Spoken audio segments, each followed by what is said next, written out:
चलिए, कश्मीर हेडलाइंस देख रहे हैं आप और मैं हूं शाहिद नज़ीर। सीधे जुड़ गए हमारे साथ किश्तवाड़ से बीजेवाईएम के डिस्ट्रिक्ट स्पोक्स पर्सन।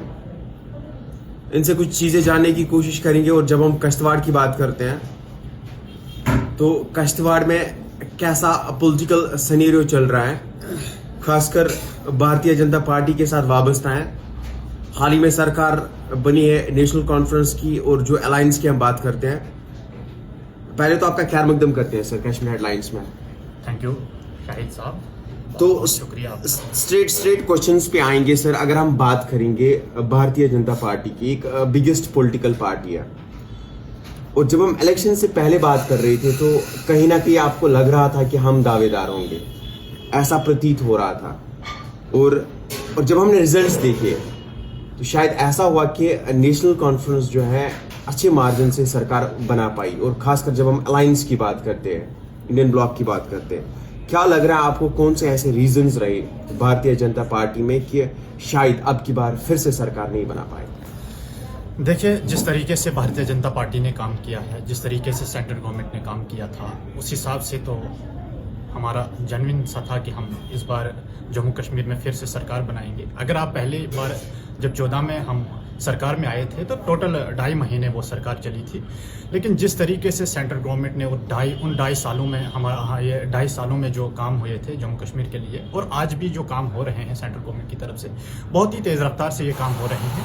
और हमें पूरी उम्मीद है कि इस बार हमें कश्मीर से भी अच्छी सपोर्ट मिलेगी। जम्मू से तो हमें तो बेस्ट सपोर्ट मिली, लेकिन हमें उम्मीद है कि कश्मीर से भी हम 4-5 सीटें लेकर हम सरकार बनाएंगे।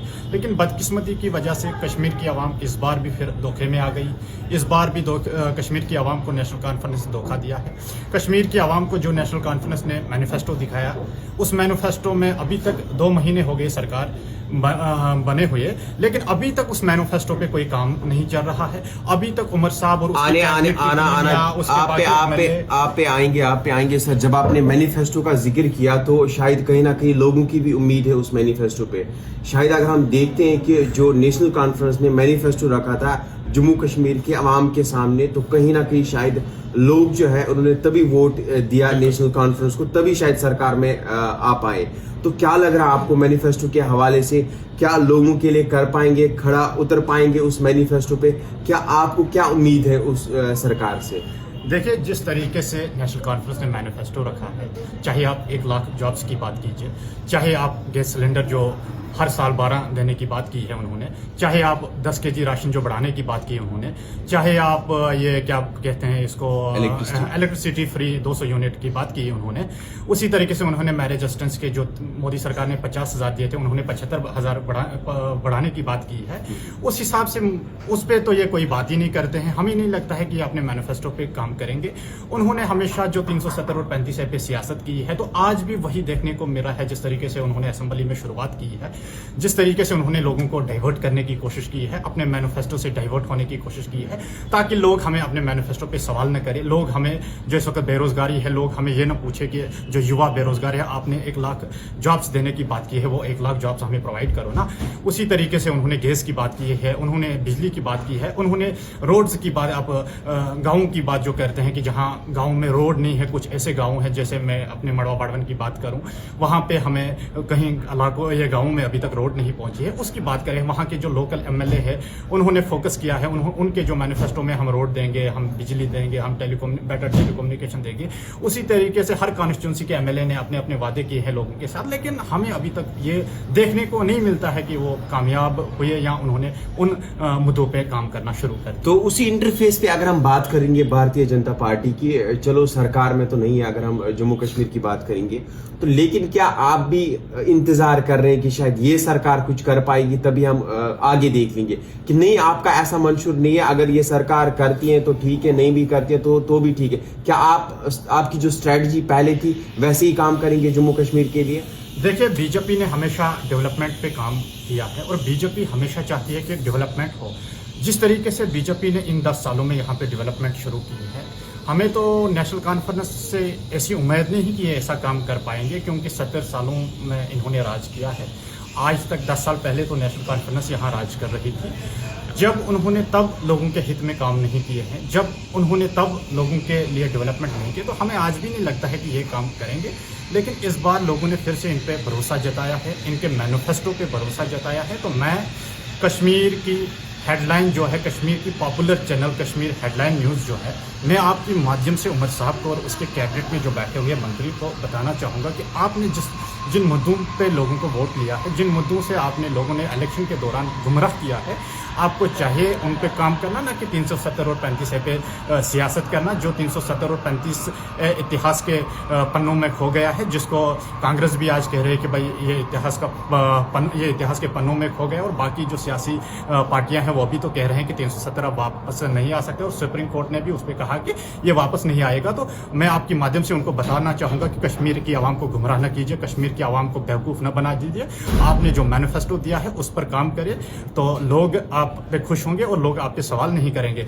अगर आप अपने मैनिफेस्टो पे काम शुरू नहीं करेंगे, अगर आप अपने मैनिफेस्टो में फेल होंगे, तो आपका भी ऐसा ही हाल होगा जैसे पीडीपी का हाल हुआ है। तो आना चाहेंगे आप पे और एक बार, क्योंकि जब हम जम्मू कश्मीर की बात करते हो और भारतीय जनता पार्टी की बात करते हो, बड़ी एक पॉलिटिकल पार्टी है। देखिए, लोगों के बड़े एक्सपेक्टेशंस हैं, या हम भी समझते हैं, आपको भी पता होगा।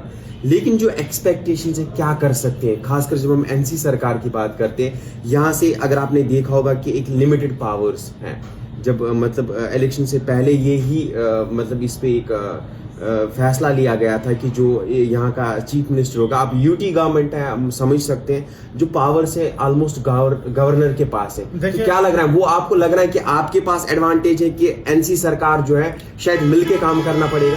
देखिए, जिस तरीके से आपने कहा कि लिमिटेड पावर है, जो इलेक्शन लड़ रहे थे, जो एमएलए चुन कर आए थे, जिन एमएलएज ने अपने इलाके में, अपनी कॉन्स्टिट्यूंसी में मैनिफेस्टो बनाया, या ओवरऑल जो आप देख रहे हैं नेशनल कॉन्फ्रेंस का जो मैनिफेस्टो है, जब ये अपना मैनिफेस्टो बना रहे थे, जब ये अपना मंशूर बना रहे थे, इनको तो पता था कि हम एक यूटी में चुनाव लड़ने जा रहे हैं, और हम एक यूटी के चीफ मिनिस्टर बनने जा रहे हैं। और उमर साहब ने पहले ये भी कहा था कि मैं यूटी का चीफ मिनिस्टर नहीं बनूंगा, मैं यूटी पहले तो उसने ये कहा था कि मैं इलेक्शन ही नहीं लड़ूंगा, क्योंकि मुझे अगर चाय का कप भी अपने टेबल से उठाना होगा तो मुझे गवर्नर साहब से पूछना पड़ेगा। लेकिन फिर उसने इलेक्शन भी लड़ा और जीत कर भी आए, और आज इस यूटी के चीफ मिनिस्टर भी है। और मैंने ये कहा आपको कि उन्होंने जब मैनिफेस्टो बनाया कि यूटी का मैनिफेस्टो ही बनाया, और रहा सवाल भाजपा का, रहा सवाल बीजेपी का। बीजेपी ने तब भी डेवलपमेंट चाहिए, बीजेपी आज भी डेवलपमेंट चाहती है। बीजेपी ने जिस ट्रैक पर लाया है जम्मू कश्मीर पे, खासतौर पर कश्मीर पे, जहाँ पे खाली पत्थरबाजी, जहाँ पे खाली ये बाकी नाराबाजी होती थी, लेकिन आज अमन है, चैन है। आज दुनिया भर के टूरिस्ट कश्मीर आते हैं, आज कश्मीर ग्रोथ कर रहा है, और हमें उम्मीद है कि नेशनल कॉन्फ्रेंस इस पीस को, इस डेवलपमेंट को आगे बढ़ाएगी। क्या लग रहा है आपको, अगर फिर से आपकी बार, अब 5 साल की बात जब हम करते हैं, तो 5 साल तो रहना ही रहना है इस सरकार को। अब वो डिपेंड करता है कि कैसे रहेंगे। लेकिन अहम सवाल है, अगर इस पे खड़ा नहीं उतर पाते इस वाले मैनिफेस्टो पे, खासकर लोगों के एक्सपेक्टेशन पे, क्या लग रहा है आपको, क्या हो सकता है आगे, कितने हर्डल्स हमें देखने को मिलेंगे? देखिए, अगर ये अपने मैनिफेस्टो पे कामयाब नहीं होंगे, तो अगर इन्होंने 5 सालों में खाली अपनी चेयर्स को एंजॉय किया, खाली अपनी कुर्सी को अय्याशी के लिए यूज़ किया, खाली अपनी कुर्सी को घूमने फिरने पे यूज़ किया, तो 5 साल के बाद आपको वैसा ही रिजल्ट मिलेगा। जैसे पीडीपी वालों को 3 सीटें पे समेटना पड़ेगा, तो मुझे लगता है नेशनल कॉन्फ्रेंस 2 पे समेटेगी। लेकिन अगर ये यहाँ पे अपने मैनिफेस्टो में फेल हुए हैं, तो लोगों के हित में यहाँ पे भारतीय जनता पार्टी बैठी हुई है, लोगों के हित में यहाँ पे भारतीय जनता पार्टी काम करेगी। जहाँ जब तक सेंटर की सरकार है, हम से काम लेते रहेंगे, और यहाँ पे भी हमारा लीडर सुनील कुमार शर्मा जी है, जो अपोजिशन में बैठे हुए हैं, लोगों के हित में हमेशा काम करेंगे। अगर लोगों के साथ नेशनल कॉन्फ्रेंस ने खिलवाड़ करने की कोशिश की है, या लोगों को बिजली, पानी, रोड्स के लिए तड़पाया है, तो हम सड़कों पे आ जाएंगे, और बीजेपी इस पर बर्दाश्त नहीं करेगी। बीजेपी ने डेवलपमेंट चाहिए, और हमेशा डेवलपमेंट के बुनियाद पर लोगों से वोट भी मांगा है, और लोगों के लिए काम भी किए हैं, और करते भी थे, और आगे भी करते रहेंगे। और एक अहम सवाल आपसे हम पूछना चाहेंगे, अगर भारतीय जनता पार्टी सरकार में आ जाती, क्या लग रहा है आपको, किन चीज़ों पे काम करना चाहिए था? चाहिए अब एनसी सरकार है, अगर बीजेपी सरकार होती यहाँ पे, किन चीज़ों पे, किन मुद्दों पे काम करना चाहिए? देखिए, बीजेपी का जो मैनिफेस्टो था, तो हम उस पर काम करते, जिस तरीके से हमने इन 10 सालों में काम किया है, चाहे यहाँ पे अनएम्प्लॉयमेंट की बात हो, चाहे यहाँ पे रोड्स की बात हो, चाहे यहाँ पे चाहे यहाँ पे हेल्थ की बात हो, चाहे यहाँ पे एजुकेशन की बात हो, जो भी बात हो बीजेपी उस पर काम करती रहेगी और आगे भी करती रहेगी। जिस तरीके से इन 10 सालों में किया उसी तरीके से अगर हम सरकार में होते तो और भी तेजी से करते। लेकिन बदकिस्मती की वजह से कश्मीर की आवाम ने इस बार फिर से एनसी पे एतमाद जताया है, तो हम देख रहे हैं कि एनसी कहाँ तक कामयाब होगी। अगर नहीं तो हम जिस तरीके से काम करते थे आवाम के लिए उसी हिसाब से हम काम करते रहेंगे। चलिए, थैंक यू सो मच।